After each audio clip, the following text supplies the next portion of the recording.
வாங்க இன்னைக்கு நாம பார்க்க போறது இந்திய வான்பரப்புல நடக்க போற ஒரு பெரிய யுத்தத்தை பத்தி தான். ஒரு பக்கம் உலக அளவுல பேர் போன ஒரு ஜாம்பவான், இன்னொரு பக்கம் நம்ம உள்நாட்டிலேயே அசைக்க முடியாத ஒரு சக்தி. இது வெறும் 2 ஏர்லைன்ஸ்க்கு நடுவுல நடக்கிற போட்டி மட்டும் இல்லைங்க.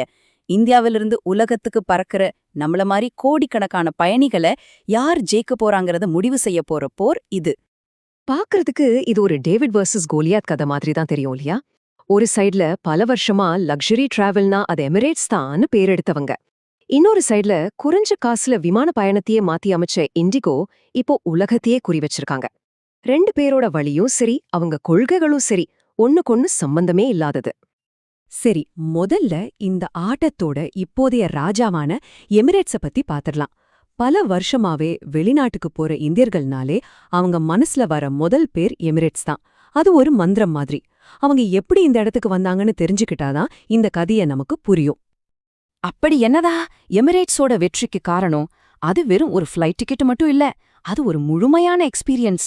நல்ல சொகுசான சீட், சூப்பரான சர்வீஸ், இது எல்லாத்தையும் விட முக்கியமா துபாய ஒரு ஹப்பா வச்சுக்கிட்டு உலகத்துல நீங்க எங்க போகணும்னாலும் உங்களை கொண்டு போய் சேர்க்கிற ஒரு பெரிய நெட்வொர்க்.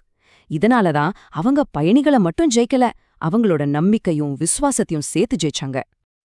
இப்போ இந்த ராஜாவுக்கு சவால் விட களத்துல இறங்கியிருக்கிற இண்டிகோவை பத்தி பார்க்கலாம்.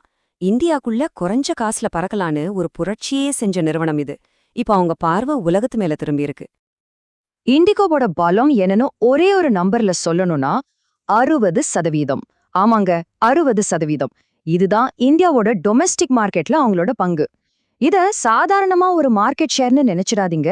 இதுதான் அவங்களோட உலகளாவிய கனவுகளுக்கு அவங்க போட்டிருக்கிற அஸ்திவாரம். சரி, நம்ம வீட்டுக்குள்ள ராஜாவா இருக்கிற இண்டிகோ உலக அரங்கத்துல எப்படி ஜெயிக்க போறாங்க? எமிரேட்ஸ் மாதிரி ஒரு பெரிய பிளேயரை சமாளிக்க அவங்க என்ன பிளான் வச்சிருக்காங்க? வாங்க இந்த சண்டையோட மைய பகுதிக்கே போலாம். இண்டிகோவோட இந்த குளோபல் பிளான்ல நம்மள முதல்ல ஆச்சரியப்படுத்துற விஷயமே அவங்களோட வேகம் தான். பாருங்க, ஆம்ஸ்டர்டாம், லண்டன்னு யூரோப்போட முக்கியமான சிட்டிஸ்க்கெல்லாம் டைரக்ட் ஃபிளைட் விடுறாங்க. இதுல இருந்து என்ன தெரியுது?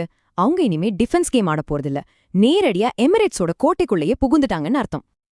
ஆனா அவங்களோட பிளான் எல்லா இடத்துக்கும் அவங்களே ஃப்ளைட் விடுறது மட்டும் இல்ல. அதுலதான் ஒரு புத்திசாலித்தனம் இருக்கு. ஏர் பிரான்ஸ், டெல்டா மாதிரி உலக அளவுல பெரிய பெரிய ஏர்லைன்ஸ் கூட பார்ட்னர்ஷிப் போடுறாங்க. இதனால என்ன ஆகுதுன்னா, உடனே அவங்களால நார்த் அமெரிக்கா, யூரோப்னு அவங்க நெட்வொர்க்கை பெருசாக்க முடியுது. இது ஒரு செம்ம ஸ்மார்ட் மூவ் இல்லையா? ஒரே கல்லுல 2 மாங்காய் மாதிரி. இப்போதான் கதையில ஒரு பெரிய ட்விஸ்டே வருது. லோ காஸ்ட் அப்படிங்கிற பேர்ல இருந்த இண்டிகோ இப்போ பிசினஸ் கிளாஸ் மாதிரி பிரீமியம் சர்வீஸ்களை கொண்டு வராங்க. யோசிச்சு பாருங்க, துபாய், சிங்கப்பூர் மாதிரி முக்கியமான ரூட்ல இத ஆரம்பிக்கிறாங்க. இதோட அர்த்தம் என்ன? இத்தனை நாளா எமிரேட்ஸோட கோட்டையா இருந்த லக்ஸரி மார்க்கெட்டுக்குள்ள இண்டிகோ நேருக்கு நேரா கால் வைக்குது. இண்டிகோவோட லட்சியம் எவ்வளவு பெருசுன்னு உங்களுக்கு ஏதாவது சந்தேகம் இருக்கா? அப்போ இந்த ஒரு நம்பரை கேளுங்க, 600க்கும் மேல. ஆமா, இதுதான் அவங்க ஆர்டர் பண்ணிருக்கிற புது ஃபிளைட்ஸோட எண்ணிக்கை. இது ஏதோ ஷார்ட் டேர்ம் பிளான் இல்ல. இந்தியாவிலிருந்து உலகத்துக்கு போற ஃபிளைட்ஸ்ல எங்களை யாரும் தவிர்க்க முடியாதுன்னு அவங்க செய்யற ஒரு பிரகடனம் இது. ஆனா உன்ன தெரிஞ்சுக்கோங்க, இந்த போட்டி வெறும் ஃபிளைட்ஸோ ரூட்ஸும் பத்தினது மட்டும் இல்ல. இதுக்கு பின்னாடி ரொம்ப ஆழமான பிசினஸ் ஸ்ட்ராட்டஜி, கவர்மெண்ட் பாலிசின்னு நிறைய விஷயங்கள் இருக்கு. வாங்க அதையும் கொஞ்சம் பார்க்கலாம். இந்த பெரிய சண்டையிலிருந்து நாம கத்துக்க வேண்டிய 4 முக்கியமான பிசினஸ் பாடங்கள் இருக்கு. முதல் பாடம், லோ காஸ்ட் மாடலை வச்சுக்கிட்டே உலக சந்தையில ஜெயிக்க முடியும்.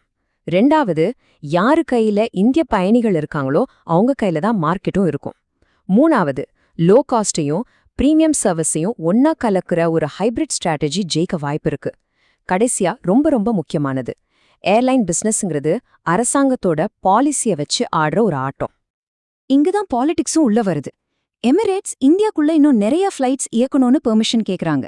ஆனா இண்டிகோவோட சிஇஓ என்ன சொல்றாருன்னா, இந்த பறக்கிறதுக்கான உரிமைகளை நியாயமா பகிர்ந்துக்கணும்னு சொல்றாரு. இதுக்கு பின்னாடி இருக்கிற அர்த்தம் என்னன்னா, எமிரேட்ஸ்க்கு இன்னும் இடம் கொடுத்தா அவங்க இந்திய மார்க்கெட்டையே பிடிச்சிருவாங்க, அதுக்கு அனுமதிக்காதீங்கிறது தான். இது ஒரு பக்கா பாலிட்டிக்கல் அண்ட் பிசினஸ் மூவ். இவ்ளோ விஷயங்கள் நடந்துட்டு இருக்கு. அப்போ இந்தியாவோட வான்வெளி போக்குவரத்தோட எதிர்காலம் எப்படி இருக்க போகுது? இந்த போட்டியில அடுத்த கட்டம் என்ன?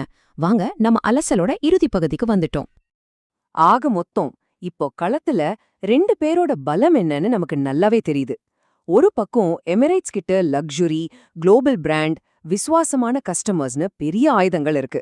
இன்னொரு பக்கம் இண்டிகோ கிட்ட இந்தியாவோட பிரம்மாண்டமான டொமெஸ்டிக் மார்க்கெட், கோடிக்கணக்கான கஸ்டமர்ஸ், அப்புறம் லோ காஸ்ட்ங்கிற பலம் இருக்கு. இந்த 2 பெரிய சக்திகளும் நேருக்கு நேரா மோதும்போது என்னதான் நடக்கும்? கடைசியா ஒரே ஒரு கேள்விதான். இந்த முழு ஆட்டத்தையும் இந்த ஒரு கேள்விதான் முடிவு பண்ண போகுது. இண்டிகோவோட இந்த வளர்ச்சி இதுவரைக்கும் வெளிநாட்டுக்கே போகாத ஒரு புது இந்திய பயணிகள் கூட்டத்தை உருவாக்குமா?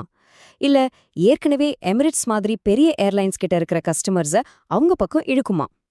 இந்த பதில்ல தான் இந்திய விமான பயணத்தோட அடுத்த அத்தியாயமே இருக்கு. இத பத்தி நீங்க என்ன நினைக்கிறீங்க?